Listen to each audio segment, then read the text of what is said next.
Yeah, sanibonani we are back again unpacking another episode of Uthando Nesithembu. Lalelani lalelani. Uthando Nesithembu, it should be 1 hour at this point because wow. Each and every episode abantu bakamseliku bahlale besidropela amabhomu ngapha nangapha. Like I am shook. Hey, I am shook. Now guys, last night's episode, the opening scene beku umayeni ehleli nomusa nomntanakhe. Apparently this meeting was called by umayeni. So therefore now umusa uyamtshela la umayeni ukuthi there's another issue la kwamseleko. It's not because akusile issue ukuthi umacele uthe uworried ngokuthi kube khona umuzi onikwa umpomelelo eMzumbe, because that would mean uMzumbe sokumuzi kaMpomelelo. So enye issue la ukuthi umacele ubakadela ingane zabo umayeni. I think umacele ukade ingane kamayeni nekaMangwabe because I'm thinking ukuthi abantu abasasenezingane ezincane lana umayeni noMangwabe, well uThobile akakabi nayo yet, okay, esangayithola noma kunini. So therefore ke ulontusana umusa uzotshela umayeni ukuthi umacela unama consent ukuthi akekho umuntu ombongayo ngokugada ingane. It seems like ingane after school ziye sipark kamacele egada umacele until abantu bebuye emsebenzini. So mabebuye emsebenzini bebuye bezolanda izingane zabo.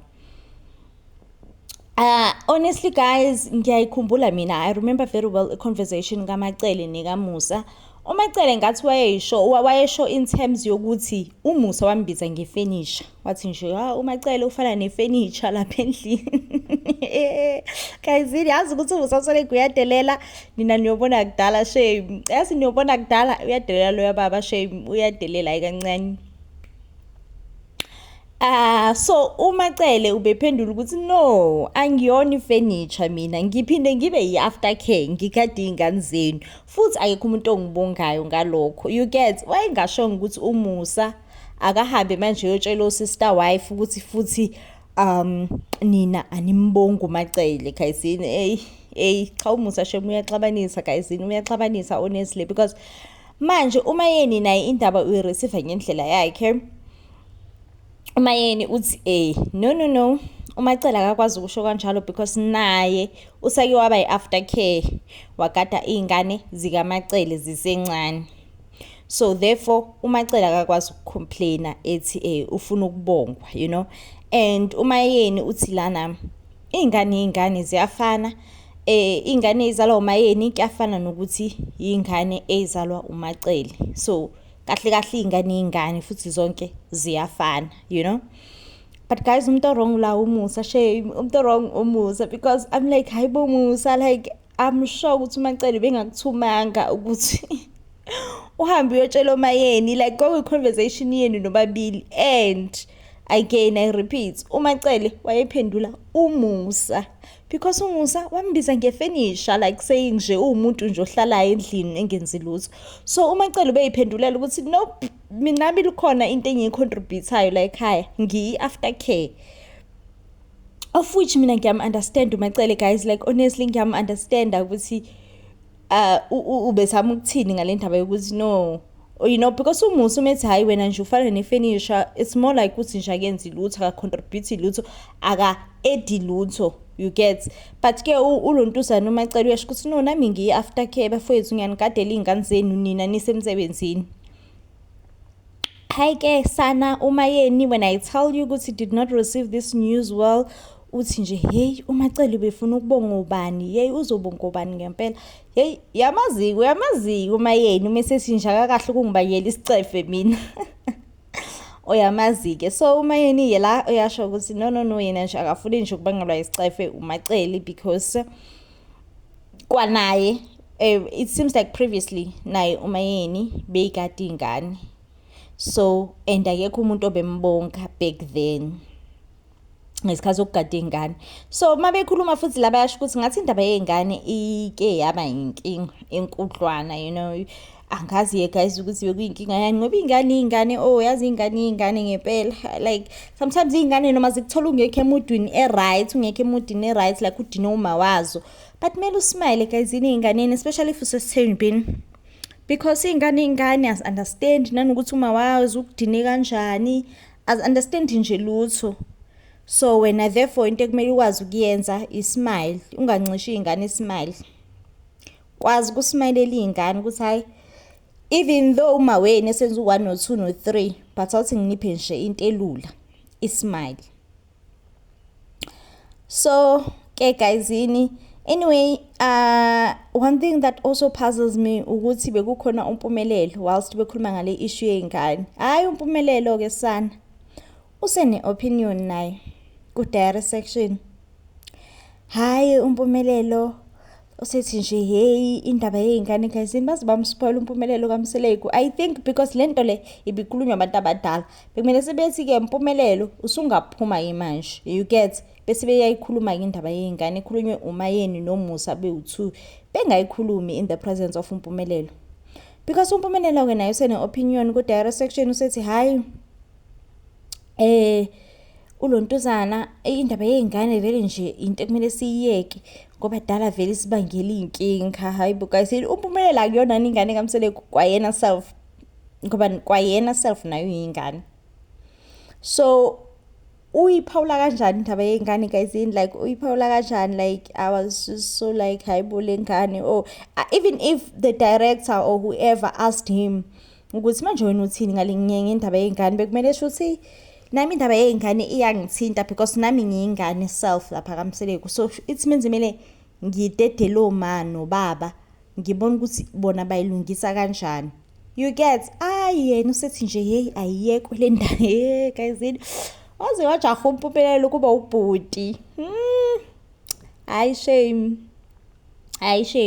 But anyway, uMayeni lana uthi yena-ke bayangeke zekwazi bandla ukuthi eLontuze ebonge lapha kuMacele, because uMacele sometimes uyi-weather, sometimes umthole right ejabulile, sometimes umthole engajabulile.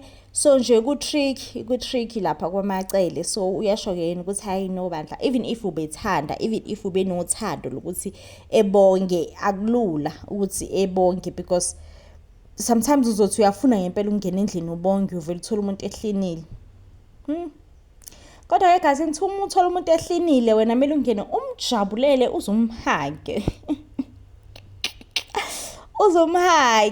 Uzumhage uthi hawu ngiyabonga kungigadela iy'ngane zami. Yabona kumele kube nje into kanjalo. But anyway guyzini, I think sesiyabona ukuthi hayi no, isithembu asikho mnandi at all. At first yazini wena uthando nesithembu lisaqala, you know, I was under the impression ukuthi wema uzowamnandi esithenjini. Ngathi ziku-loudspeaker. Anyways guyzini, anywho's uMusa-ke uyahamba uyovakashela uThobile uMacombs.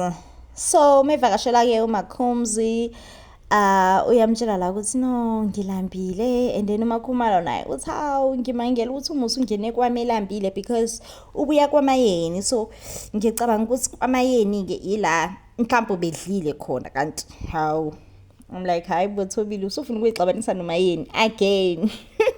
Because manje usinike impression ukuthi uMayeni uyamncintsha uMusa ukudla. But anyway, uMakhumalo prepares food for uMusa, and then uMusa then talks to uMakhumalo ukuthi ufuna ukwenza umsebenzi ememe nabantu bakubo bakwaDuma, and kulo msebenzi more than anything ufuna ukubonga ugogo wakho Flow because ugulile bandla uMusa. And then akangathola like ugule unexpectedly, you know, ukuthi aza admitwe nani like ugule unexpectedly. So okay, uMusa uyashola ukuthi uzodinga ukuthi uThobile emncede ngokuthi emtholele umuntu ozoyenza catering, you know, organizer nani, you know. Hayi uThobile ke la uyasho ukuthi mntana umuntu waze wafuna futhi ukungifaka kwenye futhi inkinga. Uyakhumbula ukuthi usakuba ngifaka enkingeni previously. Guys, I also feel like uMusa wrong ngokuthi mhlawumbe etshele uThobile yedwa separately in this setting ukuthi uzodinga umuntu ozomorganizela umcimbi wakhe lo akazowenza. Ngicabanga ukuthi ku-wrong guys. Bekumele yenze i-meeting etshela abafazi bakhe bonke behlangene ukuthi hayi bo guys, kuzoba nomsebenzi lana, ngizobe ngenzela ukokuflow umsebenzi.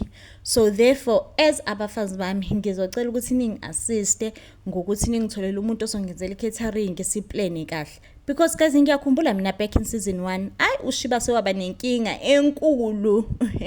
These are season 1 pictures, okay?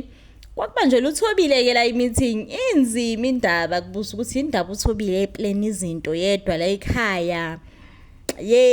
So this then made me realize ukuthi hayi man, indaba kaThobile benoShibasi akuyona into ya recently, ukuthi ayilungiseki indaba yabo bobabili, but futhi ayeke ize isalungiseka. Nami sengiyayibona ukuthi hayi indaba kaThobile noShibasi angeke nje isalungiseka, yonakele, but indaba yakudala back in season 1 laba boyi-2 bebene problem.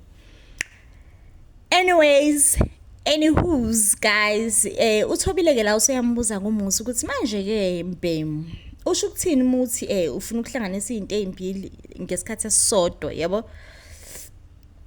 Seyasho ke lana uMusa ukuthi no, ngifuna futhi ukufikela unumber 5, ngalelo langa. Hayi uThobile ke naye uThobile guys, niyakhumbula uThobile ethi nje la kale nkinga nokufika ka number 5 guys, ngithi nginitshele.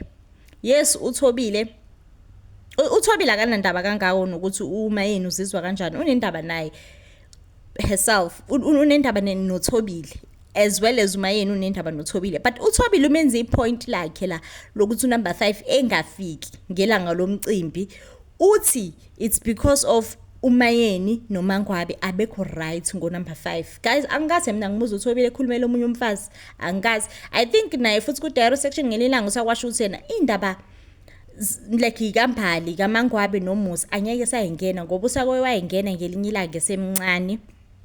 Uthi yey zamenzela inkinga serious, so uthi nje angeke sayingena. So okwamanje ke uyingena kanjani indaba zikampali noNontusana noMusa ephinde ngene nekaMayeni noMusa? Uthi lana because uMayeni noMangwabi abekho right ukubona unumber 5. Unumber 5 akangafiki egcikeni kaMseleku. I'm like no babe, no, zikhulumele wena. Ithi nawe awukho ready ukubona unumber 5 efika egcikeni kaMseleku. Because it's so clear guys ukuthi uThobile akajabulanga at all ngokufika ka number 5, as much as she has never said it in words, but uvele mina ngihlangene. What is that supposed to mean? uMusa ngelela ngisho simpepho wathi uMakhumalo ngakekiza, asikase simbone uMakhumalo ekekiza, selokhu nje sa introduce ku number 5 uMakhumalo ekekiza, asikaze simbone ejabulile, asikaze simbone noma ethi uyafuna ukuhlangana naye number 5 lo, asikaze simbone, because phela bekumele type uMusa ngintroduce phela ku number 5 kudini ngimlindile number 5 khona ngizogekiza lutho. If anything kwenziwa uMacele, nakhona uMacele I'm sure ukuthi ukwenze because maybe in a way she was spiting other wives, but also guys like umusulanyana useka ka3 ka4 angazi lamaniswe ngakuma uMacele, in a way akasenandaba, and ke sana like uMacele does look like she's close to reach menopause. So vele mele ezamele indoda yakhe, mele izamele, hayibo. But guys, let me tell you something. uMakhumalo akekho umuntu ongayigiya guys ejabule ukuthi indoda yakhe izogana, ayekho. And uMakhumalo yi-proof. Baby girl all along ever since ikhulunywa indaba ka number 5, anginankinga nje mina no number 5 ngeza vele uzobe engazile uzohlala phezulu kwami, anginankinga. Even namanje akafuna ukusho directly ukuthi mina, and yinto engibhorayo leyo ngoMakhumalo ukuthi even when she was having this conversation with uMthombeni, akafuna ukusho direct baby girl ukuthi no, mina as uMakhumalo nginenkinga no number 5. If anything uyuza abanye abantu. I'm like no Makhumalo, ukuthi ukhulume ngabanye abantu ku-wrong baby girl, ku-wrong lokwangempela, because labo bantu labo masebethi hayibo babes sasicelile enzini ukuthi usikhulumele, uyothini? uzothini uzoyimisa kanjani. But anyway guys, one thing that you need to know ukuthi uma Khumalo unenkinga definitely, and angikho sure ukuthi unenkinga nokuthi number 5 uyeza noma unenkinga nokuthi number 5 uyeza futhi number 5 owangakubo, futhi there is a huge possibility ukuthi lo number 5 uyamazi. But then guys, noma ecele wayemazi uMakhumalo, emazi njengengane yakwamakhelwane. Washo phela uMacele ukuthi wayemazi uMakhumalo, emazi njengengane yakwamakhelwane. Jiki the same ngane yakwamakhelwane isizogana umyeni wakho, I understand. So same thing noMakhumalo, possibly because bahlala endaweni eyodwa beno number 5, possibly uyamazi number 5, plus umazi njengengane nje sendaweni nawo leya ngane. Jiki leya ngane sizogana umyeni wakho, akuyona into emnandi leyo guys, akuyona. Akuyona at all. But guys, uMakhumalo unenkinga no number 5, that's one thing that has been established. But uMusa kuyasho la ukuthi uzomfaka number 5, bayathanda akathandi number 5 uzongena, because noThobile naye uThobile nichazile ukuthi khona indlela abaseke bayihamba esingayazi yethini yabo bobabili yokuthi befihle, you know. Kuthiwa number 5 naye kahambe leyo ndlela before ezobekwa nje kwabanye abafazi. Yey, kwase kwanzima emhlabeni. Anyway guys, uMusa ke lana uyahamba uyohlangana noMangwabe, and I think uyohlangana noMangwabe same reason kade uyohlangana nayo for uMakhumalo, ukuthi efike phela uMangwabe emcimbini yabo uzomcela kahle kahle ukuthi hayibo Mangwabe bo ngicela ukuthi ungangilahli ke, ngicela ukuthi wenze plan ufike ke phela emcimbini wami, Nkosi yami, ungahambela nje okusamcimbi wami ngingajabulani, you know. uMangwabe ke being uMangwabe siyamazi uyamquestiona kuMusa, you know. But then guys, into engimangazayo ukuthi uMusa uthi waguliswa ukuthi uMangwabe wathi uma wathatha nje omunye umfazi yena uzohamba. So uMusa uthi yiyo ke into yamgulisa leyo, waze wamnikeza ipower bo uMbali, waze wamnikeza ipower bo, waze wamkhulu wembali. Usugulisa uMusa. Well, ama-concern kaMangwabe ukuthi uMusa akaze esho izinto ezinhle ngaye phambi kwabantu, uhlezi nje khuluma bad ngaye, you know, ethi akamameli nani, you know, akaze esho nje into enhle njengokuthi hayibo uMangwabe njalo uyangakhisa umuzi, hayibo uMangwabe njalo, you know. But nje izinto ezimbi always ziyashiwo ngaye ukuthi hayibo uMangwabe this, Mangwabe that, Mangwabe this, Mangwabe that. So Mangwabe ye bandla uyasho ukuthi no, leyo nto leyo is one of the things engamphathi kahle, okay. Mango kuMangwabe guys, yey mangithi abantu bakaMseleku each and every episode baba silahlela ngamabomb boo. Yey guys, kuninzi lapha kwaMseleku, asikhona nje nanokudigesta ukudla mngani angeni. So nangoku uMangwabe esethi uMpumelelo allegedly on the previous years wa-allege ukuthi uZenande akazalwa uMseleku based on the structure of Zenande's head. Thiwa ke ikhanda likaZenande alimile njengezinye izingane zakwaMseleku, angazi linjani li-flat, alifani nekhanda likaMseleku mhlawumbe, and mostly ingane zakwaMseleku zinekhanda elifana noMseleku, you get. So elikaZenande lihlukile, li-different, you know. I'm like hayibo guys, uMpumelelo usho kanjalo, like imagine. Kodwa ngantshela guys, ngathi uMpumelelo he's getting out of hand. But ke ngelinye ilanga sobe sesimhleka uMusa esebona ukuthi yazini uMpumelelo umonile lokwangempela. So la uMangwabe kuyasho ukuthi hayi kodwa ngiyamangala ukuthi namhlanje uMpumelelo naye unengane self, okay, and unengane no Thirelo. Well guys, siyazi ukuthi uMpumelelo unengane noVuyokazi, ephinde benengane noThero currently into esiyaziyo. So kuthiwa ingane ngeUmpumelelo akanayo noThirelo, ikhanda la leyo ngane liyafana nekhanda likaZenande, and shame guys liyafana, I hope niyalibona, you know. So uMangwabe uyashokela ukuthi uphoxekile guys kakhulu ukuthi emva kwakho konke lokho uMpumelelo akaze buye ezoxolisa ukuthi hayibo ngiyaxolisa mama ngokuthi phela ngathi 1 2 3. manje uma nami sengizele yami ingane sengiyabona ukuthi hayibo kuyenzeka ukuthi ingane ingabi nekhanda elifana nelikababu wayo, you get. But also guys, ikhanda lengane kaTirelo liphinde lifane nelikamawalo at the same time. Yes, liyafana nelikaZenande but liphinde lifane futhi nelikamawalo at the same time. So guys, ngicabangani uMpumelelo etshela uma wakhe ukuthi nje because phela uma mncane wakhe uma ngwabe at the end of the day ukuthi nje uzela ingane engayona yala ekhaya. Hayibo guys, uMpumelelo angeke akayitswavi and ushilo ukuthi if ever something happens kubaba wakhe and umuzi walapha eMzumbe sekumele uphathwe uyi athi shame abantu bazoqonda. Athi nje uzoqondisa ugwegwe wakusagwegwe nje uzoqonda straight like shembe. Anyway guys, that's all that I had for you this week on Othando Nesithembu. We will see you next week when of course we are unpacking another episode. Trust and believe them Selegus will make sure ukuthi basinike isigaxa sento each and every week. Bye.